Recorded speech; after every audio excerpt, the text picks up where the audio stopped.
वक्त एक बड़ी खबर आपको बता दें, दिल्ली के कीर्तिनगर में भीषण आग लगी है। इंडस्ट्रियल इलाके में ये भीषण आग लगी है। कीर्तिनगर इलाके में 3 फैक्ट्री में आग से हड़कंप मच गया है। 3 फैक्ट्री में एक साथ ये आग लगी है। फिलहाल आग पर काबू पाने की कोशिशें लगातार जारी है। फायर ब्रिगेड की कई टीमें मौजूद है इस भीषण आग पर काबू पाने के लिए। लेकिन ये तस्वीर आप देखिए, दिल्ली के कीर्तिनगर में ये भीषण आग लगी है। इंडस्ट्रियल एरिया बताया जा रहा है जहां पर ये आग लगी। 3 फैक्ट्री में आग लगी है, जिसके बाद आग बुझाने का काम बड़ी तेजी से आगे बढ़ता हुआ दिखाई दे रहा है। ये आग की लपटें जो कि लगातार फैलती हुई, किस वजह से आग लगी है, क्या कुछ कारण रहे हैं, ये तमाम जानकारी जुटाने की कोशिश करेंगे। लेकिन फिलहाल ये तस्वीर, देर रात इंडस्ट्रियल इलाके में ये भीषण आग लगी 3 फैक्ट्री में।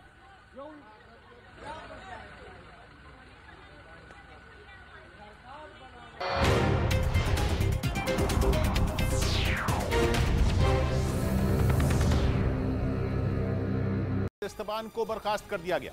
फाज इस्तेबान ने पिछले हफ्ते ही वहां की संसदीय समिति के सामने यह कबूल किया था कि उन्होंने कई अलगाववादियों के फोन टैप करवाए थे, जिसके बाद उन पर स्पेन के प्रधानमंत्री और रक्षा मंत्री के भी फोन हैक करने के आरोप लगे थे, जिसका पता चलते ही स्पेन में हड़कंप मच गया था और इस पूरे मामले की उच्च स्तरीय जांच करवाई गई। हालांकि खबर है कि स्पेन की खुफिया एजेंसी की निदेशक फाज इस्तेबान ने संसदीय समिति के सामने ये दलील दी थी कि कोर्ट से मंजूरी मिलने के बाद ही उन्होंने फोन हैक करवाए थे। इसके बावजूद उन पर कार्रवाई की गई। स्पेन की रक्षा मंत्री के मुताबिक इस पूरे मामले का पता लगाने में 1 साल का वक्त लग गया। दावा है कि इजरायली सॉफ्टवेयर पेगासस के जरिए बड़े नेताओं के फोन टैप किए गए थे, जिसके बाद स्पेन सरकार ने यह भी दावा किया था कि इसके पीछे दूसरे देश का हाथ है। हालांकि खुद स्पेन की सरकार पर भी इजरायली सॉफ्टवेयर का इस्तेमाल कर जासूसी कराने के आरोप लगते रहे हैं। खबर तो यह भी है कि जासूसी की बात सबके सामने आने के बाद स्पेन की सरकार ने वहां की इंटेलिजेंस प्रमुख को बलि का बकरा बना दिया, ताकि स्पेन के उत्तर पूर्व में बसे कैटलोनिया के उन अलगाववादी नेताओं को खुश किया जा सके जिनके फोन टैप करने की खबर से बवाल खड़ा हो गया था।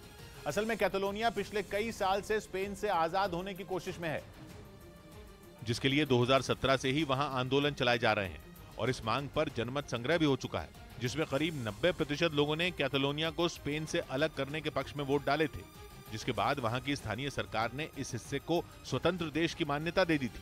लेकिन स्पेन सरकार ने इस फैसले को एक तरफा बताकर उसे खारिज कर दिया था और तभी से वहां अलगाववादी नेताओं की अगुवाई में प्रदर्शन हो रहे हैं। इस बीच डेली मेल की एक रिपोर्ट में दावा किया गया कि डॉनबास इलाके में रूस की सैन्य टुकड़ी पर यूक्रेन ने हमला कर उसे जबरदस्त नुकसान पहुंचाया। अपने इस दावे को साबित करने के लिए उसने कुछ तस्वीरें भी जारी की, जिनमें रूस की 1 या 2 नहीं बल्कि 58 फौजी गाड़ियां नजर आईं, जिनमें कई टैंक भी शामिल थे। वहां से एक वीडियो में तो फौजी गाड़ियां और टैंक नदी के किनारे ऐसे बिखरे दिखे मानो खिलौने हों। दावा किया गया कि रूस की इस भारी भरकम टुकड़ी ने जानबूझकर नदी के रास्ते को चुना। असल में रूसी फौज नदी को पार कर पूरे शहर को घेर लेना चाहती थी, लेकिन उनकी इस रणनीति पर यूक्रेन का प्लान भारी पड़ गया। जैसे ही रूसी टुकड़ी वहां पहुंची, यूक्रेन ने धमाका कर उस पुल को ही उड़ा दिया जिससे वो नदी पार करने की जुगत में थे।